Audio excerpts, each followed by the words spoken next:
Haryana public service commission के द्वारा election तहसीलदार की एग्जामिनेशन 24/7/2021 को ली गई थी। हम लोग उसका क्वेश्चन पेपर देखेंगे जो कि HCS एग्जामिनेशन के लिए इंपॉर्टेंट्स होंगे। Question number 1, election involves the following activities, which of the following is mandate by article 324 of the Indian constitution. Article 324 में इलेक्शन कमीशन के बारे में लिखा गया है। आर्टिकल 324 के अकॉर्डिंग इलेक्शन कमीशन का दो काम बताया गया है, रजिस्ट्रेशन ऑफ वोटर्स और कंडक्ट ऑफ इलेक्शन। अर्थात कि ये स्टेटमेंट बी और सी सही है, अतः इसका ऑप्शन जो हो जाएगा बी सही आंसर हो जाएगा, यानी कि बी और सी करेक्ट हैं। Question number 2, qualifying date on which an Indian citizen has to be at least 18 year of age in a year is 1 जनवरी से काउंट किया जाता है, वो 18 साल का हुआ या नहीं हुआ, और यही जो है वोटर लिस्ट में भी काउंट होता है। Question number 3, which article of the constitution of India mandate creation of state election commission. State election commission जो है आर्टिकल 243 के अकॉर्डिंग मेंशन किया गया है कि स्टेट इलेक्शन कमीशन की स्थापना होगी। और आर्टिकल 243 जो है यह पंचायती राज से रिलेटेड आर्टिकल है। 73rd अमेंडमेंट एक्ट 1992 के द्वारा पंचायती राज का स्थापना हुआ था, और उसी में यह आर्टिकल 243 के अकॉर्डिंग स्टेट इलेक्शन कमीशन का प्रावधान है। So option B correct answer हो जाएंगे। Question number 4, an electoral registration officer can be punished for breach of official duty without a reasonable cause with imprisonment of 3 months to 2 years and with fine on a complaint filed by the Election Commission of India। जो question importance है हमारे लिए HCS exam के लिए उसको हम लोग देखेंगे, और बाकी को हम लोग स्किप कर सकते हैं। इसमें मैक्सिमम क्वेश्चन HCS के लिए इंपॉर्टेंट्स हैं।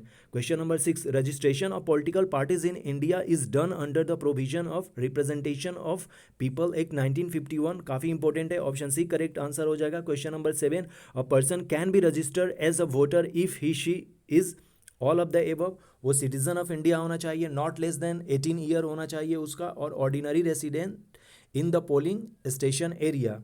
Okay, so option D correct answer हो जाएगा। Question number 8, president of India is elected through the erectile system proportional representation with single transferable vote. Single transferable vote के द्वारा जो होते हैं प्रेसिडेंट का इलेक्शन होता है। ऑप्शन बी करेक्ट आंसर हो जाएगा। Question number 9, who elects the president of India. So option C correct answer होगा। The president is elected by an electoral college consisting of elected member of both houses of parliament. Elected member, okay, not nominated member. So elected member of Lok Sabha and Rajya Sabha and the elected member of the legislative assembly of all the state and UTs of Delhi and UTs of Puducherry, क्योंकि दिल्ली और पुडुचेरी में भी assembly हैं, तो यहाँ पर भी जो इलेक्टेड मेंबर हैं उनके द्वारा, और स्टेट असेंबली के इलेक्टेड मेंबर के द्वारा।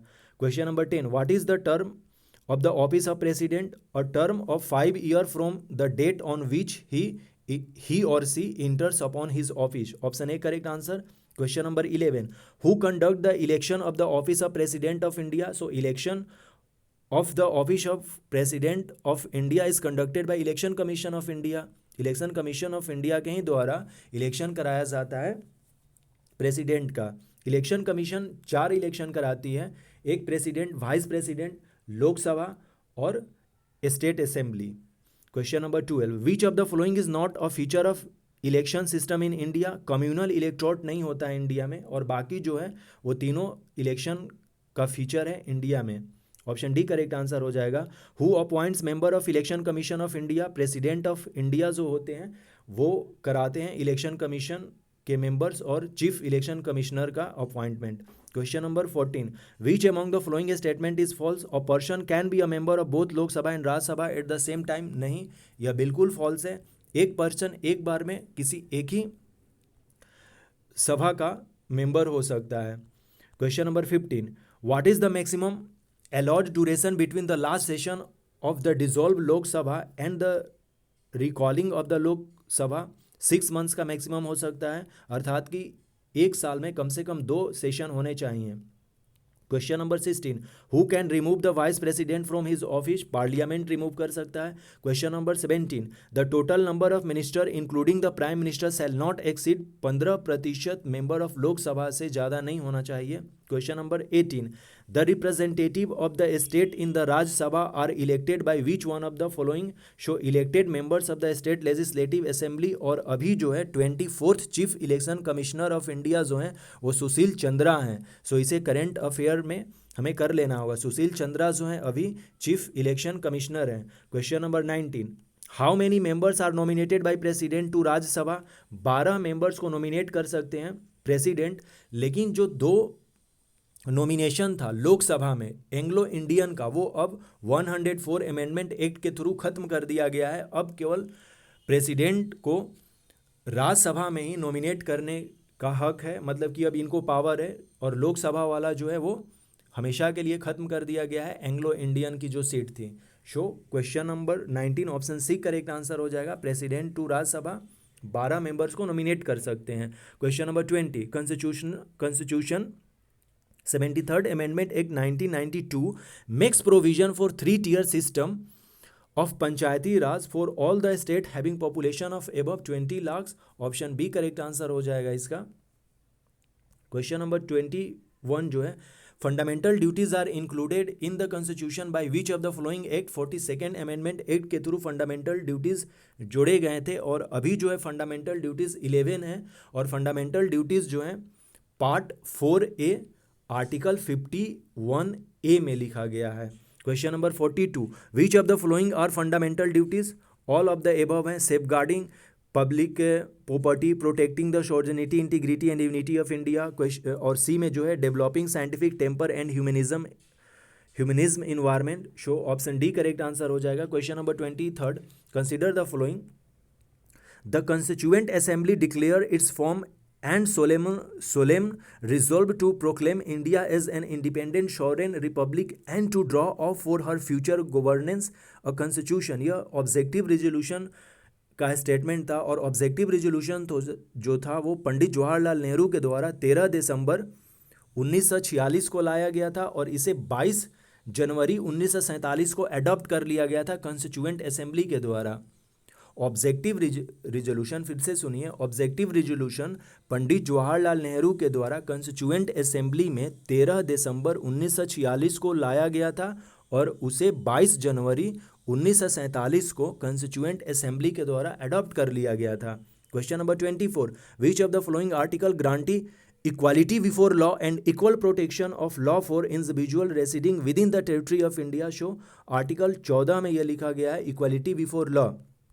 हमारे फंडामेंटल राइट्स में 6 राइट्स हैं। नंबर फर्स्ट जो है राइट टू इक्वालिटी, आर्टिकल 14 से 18, राइट टू फ्रीडम, आर्टिकल 19 से 22, right against exploitation, right to against exploitation इस तरह से है, आर्टिकल 23 एंड 24 में लिखा गया है। और फिर जो है हमारा ये राइट टू रिलीजन, आर्टिकल 24 हो गया, आर्टिकल 25 से लेकर 28 तक, और आर्टिकल 29 और 30 में जो है वो कल्चरल एंड एजुकेशनल राइट्स हैं, और आर्टिकल 32 में राइट टू रेमेडीज़ है। सो ये अपने 6 फंडामेंटल राइट्स हैं। क्वेश्चन नंबर 25 जो है, इसमें कहा जा रहा है कि which article of the constitution abolished untouchability? So article 17 में है, और आर्टिकल 17 जो है यह राइट टू इक्वालिटी में ही आता है, क्योंकि राइट टू इक्वालिटी जो है आर्टिकल 14 से 18 के बीच में है। Question number 26, a person is entitled to Indian citizen if a person is domicile India, born in India, और सी जो कह रहा कि a refugee who has migrated to India from Pakistan, all the above हो सकते हैं citizenship of India. Question number 27, article 5 to 11 जो है पार्ट 2 में इंडियन कॉन्स्टिट्यूशन सिटीजनशिप को ये डील करता है। So option A correct answer हो जाएगा।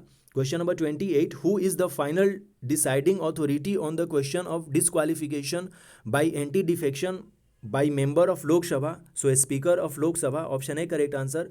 To whom the speaker of the Lok Sabha gives his resignation? So president को to whom no no no, to whom the speaker of Lok Sabha give the resignation, no never, deputy speaker of Lok Sabha, president को क्यों देंगे, नहीं नहीं, ये गलत option इसने mark कर रखा है एचपी, जो हरियाणा पब्लिक सर्विस कमीशन ने है। इसका सही आंसर ऑप्शन डी होगा, deputy speaker of Lok Sabha. Speaker जो है deputy Lok Sabha, deputy speaker of Lok Sabha को रिजिग्नेशन देते हैं, और डिप्टी स्पीकर जो है वो स्पीकर को अपना रिजिग्नेशन देगा। तो ऑप्शन डी करेक्ट आंसर होगा क्वेश्चन नंबर 29 का। फिर से मैं रिपीट कर रहा हूँ, क्वेश्चन नंबर 29 का सही ऑप्शन डी होगा, deputy speaker of Lok Sabha. Question number 30, what is the minimum age to be the member of Rajya Sabha, 30 year, option A correct answer. Question number 31 का जो है ऑप्शन सी हो जाएगा, 1 year or more. Question number 32, who declare the winner in Lok Sabha election, elected returning officer of the constituency, option D correct answer. Question number 33, the formal statutory process of any general elections to the Lok Sabha commences with the issues of the notification calling upon all the constituency to elect members in accordance with provisions of the Act, rules and order. Who issues this notification during general election to Lok Sabha? Show option B, the President of India. Question number 34, in first past the post FPTP system of election minimum percentage for the candidate to win a seat is, इसमें कोई limit नहीं है, जिसका सबसे ज़्यादा आएगा वही जीत जाएगा। फर्स्ट पास्ट द पोस्ट में यही सिस्टम होता है जो हमारे इंडिया में लागू है। Question number 35, what is the cut off date before which someone can register as a voter after Lok Sabha election have been declared till the candidate have filled their nomination paper, option B correct answer। Question number 36, how many proposer are needed for candidate set up by registered but unregistered political parties, so 10।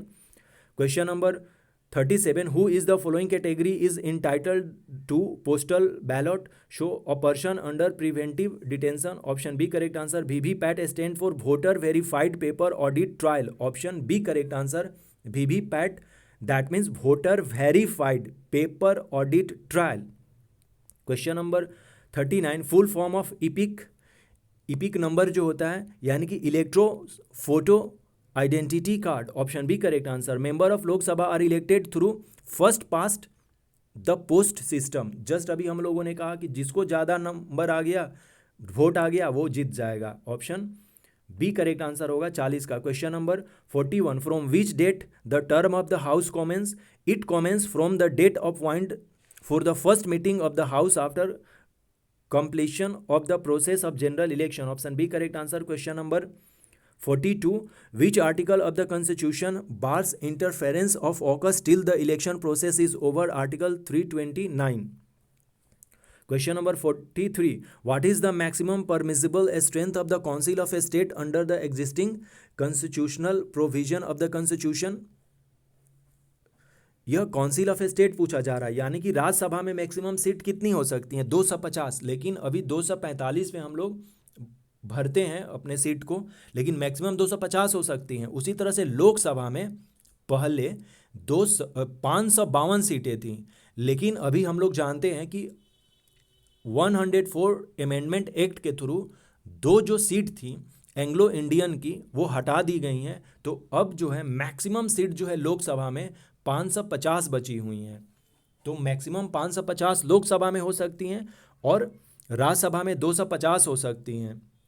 250 में 245 पर अभी election मतलब कि members आते हैं राज्यसभा में, और लोकसभा में 550 पर 545 आते हैं। ये इस तरह का इसका कॉन्सेप्ट है। Question number 44, election to which of the following office are being carried out by means of open ballot system, so council of state. Question number 45, during the proclamation of emergency under Article 352 of the Constitution, the normal duration of the House of the People may be extended from which one of following period at a time, 1 year। इस channel पर already emergency से related एक video upload किया गया है, आप उसे देख लेंगे, काफ़ी क्लियर हो जाएगा इमरजेंसी का, आर्टिकल 352, 356 और 360। Question number 46. The Chief Election Commissioner of India may be removed from his office by which of the following? Like Judge of the Supreme Court. Option A correct answer. Question number 47. The tenure of the Chief Election Commissioner and other election commissioner is fixed as which one of the following? So 6 year और up to age of 65 year which ever happened earlier. अभी जो है हमारे chief election commissioner जो है वो सुशील चंद्रा हैं, just ऊपर में हम लोगों ने देखा. Question number 48. Under the Indian constitution the right to be registered as voter has reduced from 21 year to 18 year by which of the following amendment to the constitution. 61st amendment act के द्वारा हमने 21 साल से 18 साल voter की as कर दी थी. Question number 49. The electoral roll for the election of parliament and state legislature are prepared and revised by the election commission as per the provision of representation of people act 1950. Option A correct answer. Question number 50. Which of the following is considered as crucial date for determining the qualification and disqualification for contesting election is section 36 of 2A or RP Act 1951 यानी कि representative of people act 1951 show that of scrutiny of nomination paper. उसी तरह से question number 51 है. Question number 52 जो importance है वो हम लोग कर लेते हैं. Para 3 of the 10th schedule of the constitution providing for split in political party is a exception to defection was deleted by the constitution 91st amendment act. और जो एंटी डिफेक्शन है वो 10th शेड्यूल में लिखा गया हुआ है. उसी तरह से 55 क्वेश्चन देख सकते हैं. क्वेश्चन नंबर 56 जो है for election of the house of the people the nomination paper can be filed with returning officer at a specified place notified in election schedule between 11 AM to 3 PM. Option C correct answer हो जाएगा. For a state assembly election every candidate of general category is required to make और security deposit 10,000 rupees करना पड़ता है. Question number 58 आप देख लीजिए. Question number 59. Model code of conduct for election comes into force from the date of announcement of election schedule by election commission. जिस दिन election commission ने शेड्यूल डिक्लेयर कर दिया कि इस डेट को हम लोग इलेक्शन करवाएंगे, उसी दिन से मॉडल कोड ऑफ कंडक्ट लागू हो जाता है. क्वेश्चन नंबर 60 इसी तरह से. क्वेश्चन नंबर 61 है, 62 है, 63 है जो कि पॉलिटिक्स से ज़्यादा हम लोगों को नहीं है. हाँ, question number 65. The doctrine of basic structure was laid down in which of the following case. Kesavananda Bharati versus state of Kerala जो केस हुई थी 1973 में, उसके according doctrine of basic structure को डिज़ाइन किया गया. और सुप्रीम कोर्ट का जो सबसे बड़ा जजमेंट था जिसमें कि 13 जज बैठे थे उसमें, और उन्होंने ये डिसाइड दिया कि कॉन्स्टिट्यूशन को अमेंडमेंट किया जा सकता है लेकिन उसके बेसिक स्ट्रक्चर को कोई छेड़छाड़ बिना किए हुए. तो question number 66. In events of vacancies in the office of president and vice president of India who shell discharge the function of president chief justice of India. यदि प्रेसिडेंट और वाइस प्रेसिडेंट दोनों नहीं हैं तो चीफ जस्टिस ऑफ इंडिया करेंगे उस duty को. Question number 67. The dispute between the union and one or more state are entertain by the supreme court under original jurisdiction.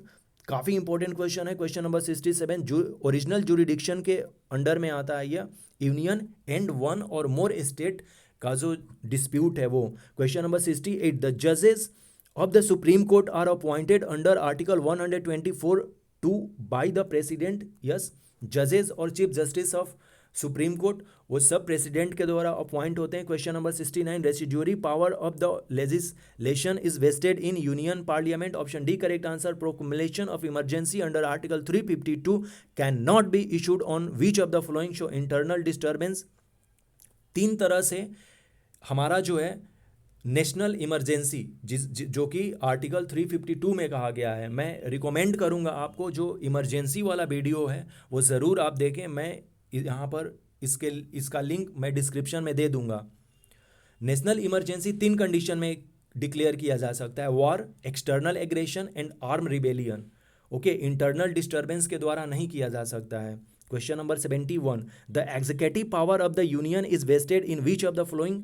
President of India. Option B correct answer. The appellate jurisdictions is constitutional matter is exercised by supreme court article 132. Question number 73.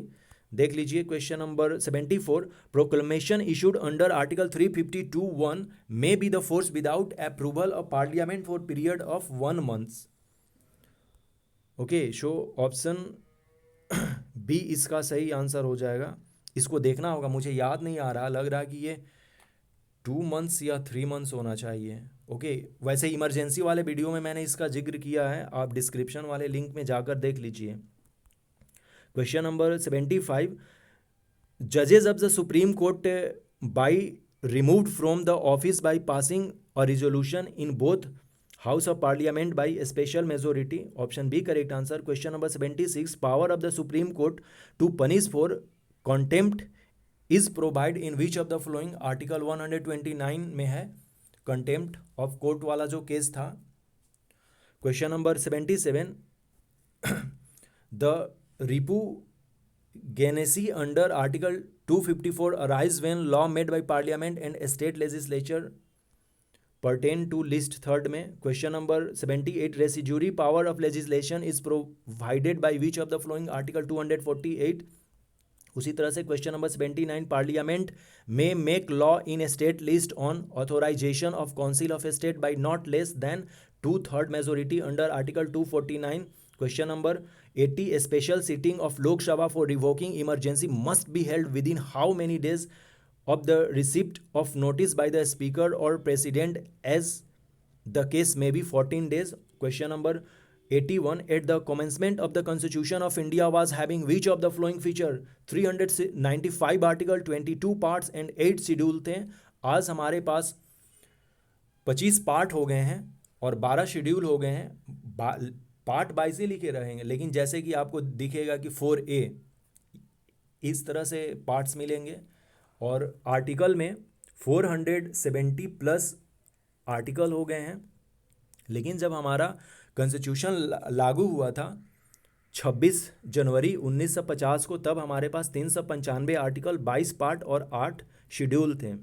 Question number 82, the foundation of federal scheme of the constitution of India primarily based on the provision of the government of India act 1935। Question number 83, the president of India may be impeached from his office for the violation of constitution under article 61। काफ़ी important question है। Article 61 के according president को impeach किया जा सकता है।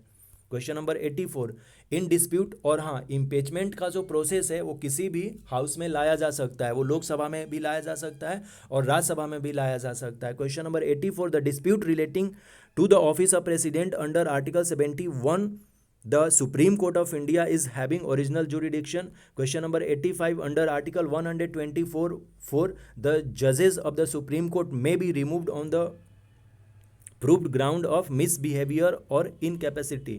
इसी ground पर हटाया जा सकता है जजेस को। Question number 86, the appellate jurisdictions of the Supreme Court the constitutional matter refers to the cases involving a substantial question of law as to interpretation of the constitution। Question number 87, इसी तरह से article 226 confirm on every high court equitable jurisdiction, original jurisdiction और discretionary jurisdiction. So all of the above हो जाएगा। Question number 80, और जो writ जारी किया जाता है फंडामेंटल राइट्स के अकॉर्डिंग, सुप्रीम कोर्ट जो है आर्टिकल 32 के अकॉर्डिंग अपना रिट जारी करता है और हाई कोर्ट जो है आर्टिकल 226 के ही अकॉर्डिंग जारी करते हैं। इसीलिए इसका ऑप्शन डी हो जाएगा। Question number 89, which of the following writ has been described as a grant constitutional privileges of the citizen for the first security of civil liberty show habeas corpus. Option B correct answer हो जाएगा। Question number 90, a command issued by the court asking a public authority to perform a mandatory public duty belonging to its office is regulated by writ of mandamus। mandamus का मतलब ही होता है we command, यानी कि जिस सरकारी पद पर आप गए हुए हैं उसका जो अथॉरिटी है वो आप पर कमांड रखे हुए है और वो आपसे आस्क कर सकता है कि आप अपना पब्लिक ड्यूटी सही से कर रहे हैं कि नहीं कर रहे हैं, और यह मैंडमस के द्वारा जारी होता है। तो मैंडमस का मतलब ही होता है we command. Question number 91, which one is use to remove greases stain from clothes so ammonium hydroxide. Question number 92, Newton's law of gravitation is universal. Option D correct answer. Which of the following plants has response to touch mimosa pudica? Option B correct answer. Question number 94, match करना है, option A correct answer हो जाएगा. Matching करना है. Cell wall जो होता है वो स्ट्रेंथ एंड प्रोटेक्शन करता है. न्यूक्लियस जो होता है control centre of the cell होता है. फिर से mitochondria power house of cell होता है. और लेजोसोम्स जो होते हैं वो सुसाइडल बैग होते हैं, lysosomes. So option B correct answer हो जाएगा. Feni river bridge is build between which two country, India and Bangladesh? Option D correct answer हो जाएगा. India rank on global fire power index ranked 138 countries is fourth. Okay, पहली बार ये मैंने सुन रहा है कि global fire power index, okay, fourth हमारा पोजीशन है. यानी कि इंडेक्स से भी इस तरह से क्वेश्चन पूछे जा रहे हैं, वो जनरल वाले नहीं पूछे जा रहे हैं. Question number 98 anyway. Wolf warrior diplomacy is often used by China. Yes, इसमें कोई शक नहीं है. उल्फ वैरियर की तरह चाइना से डिप्लोमेसी करे तो. Question number 99, 10-year golden card visa was launched by UAE, United Arab emirate के द्वारा कुछ लोगों को 10 सालों तक का गोल्डन मतलब कार्ड वीज़ा दिया गया है, जिसमें कि संजय दत्त, शाहरुख खान और सानिया मिर्ज़ा को भी शायद दिया गया है, जो कि वो 10 सालों तक बिना वीज़ा के ही जा सकते हैं यूएई में. Question number 100, from option given below which country has declared a climate emergency? New Zealand ने अभी क्लाइमेट इमरजेंसी किया था. तो ये कुछ क्वेश्चंस रहे जो कि करेंट अफेयर के थे. तो हम लोगों ने 100 क्वेश्चन देखा, जो कि मोस्ट ऑफ जो क्वेश्चन था वो पॉलिटी से क्वेश्चन बेस्ड था. आई होप शो कि ये HCS एग्ज़ाम देने वाले कैंडिडेट्स के लिए काफ़ी हेल्पफुल होगा. So thanks and take care.